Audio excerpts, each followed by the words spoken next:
Alright, so we're going to make the lid. And what I've done is I've laid down 4 full-length boards and then a half of a board. These are all the 1x6s. This half piece came from, it was a full piece that I ripped 2.5 inches off to make these cross bars.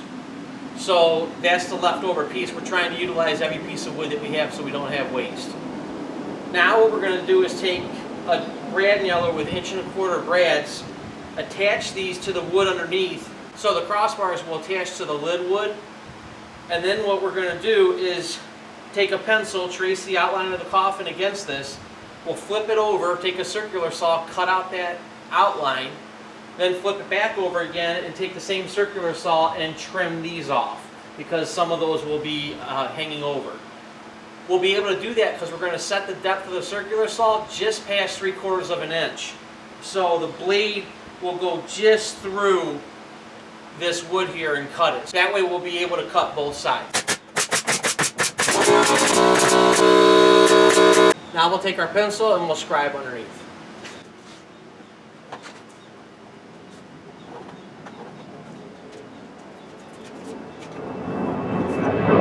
So we'll take our circular saw now, we're going to set the blade depth. I actually already had it set, so I'm good to go. Now we take the saw and we cut out the lines that we just traced.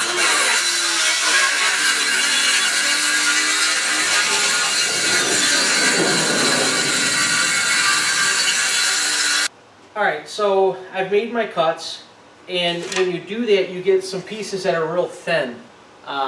I'll flip it up and you can see it. Right here, the piece angles down and becomes very thin.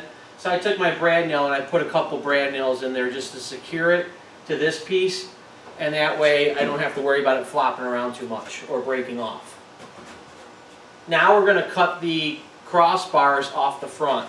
So we're going to flip it back over on its face, and we'll just take our saw and just freehand it, boom, boom, and cut them off. If one hangs over a little bit, that's okay, it gives it character. If one's a little under, that's fine as well. We're going to take an angle grinder and beat this up anyway, so it doesn't really matter.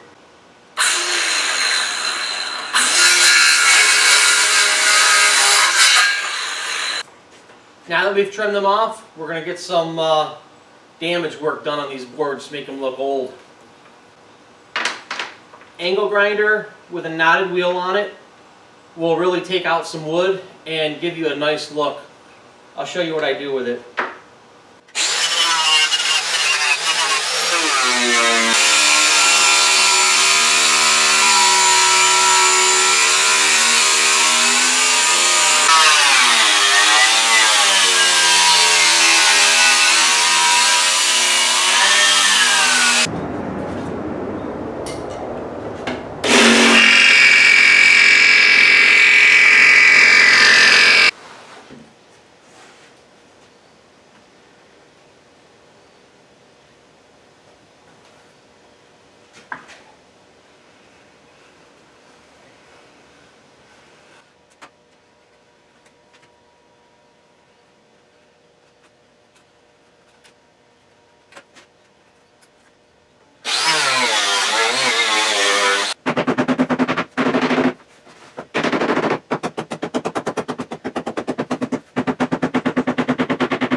Alright, so here's our lid all jacked up, and what we're going to do is I'm going to have a skeleton's hand coming out of like right here, and another one coming over the top like he's trying to break through the lid of the box. I think it'll be a cool look. Now what I want to do is show you how I paint them. Okay, so you can use roll-on primer. I use a flat primer, and a pinch you can even use just flat white paint. And then kind of let that start to set up, and then you're going to use flat black spray paint. I don't care what brand it is. and just kind of make lines in it and fill in voids and just kind of play with it. You'll come up with your own design. That one behind me kind of found me. We're going to do something a little different with this one, but along the same lines. Another option you can go with is stain. I have a video up on distressed barnwood stains. You can look that video up and you will see how I do a distressed barnwood look. You can copy that onto something like this and make it more of a brown or maybe more of a gray weathered look to it, like it's come out of the ground all kind of grayed up. I like this black look and it's really quick to do, so I'm going that route. And just for quickness, I'm going to spray paint everything. I'm going to do the white with the spray paint and the black with the spray paint. We're just going to do the lid. I'll take care of the box later myself. I want to keep the video as short as we can.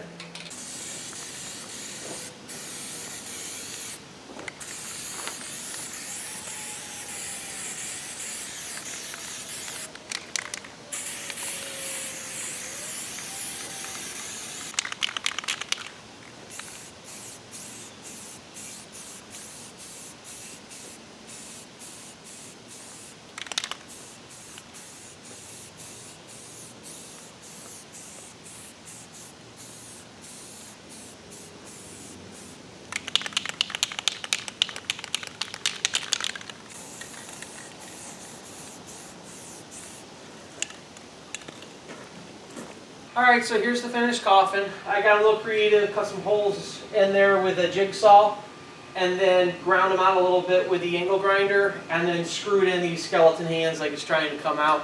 They're not hard to build. I tried to keep this video step by step. I mean, it's difficult when you're doing a project like this, but I believe I've got them pretty well covered. So if you're interested in doing something like this, I had 12 1x6s.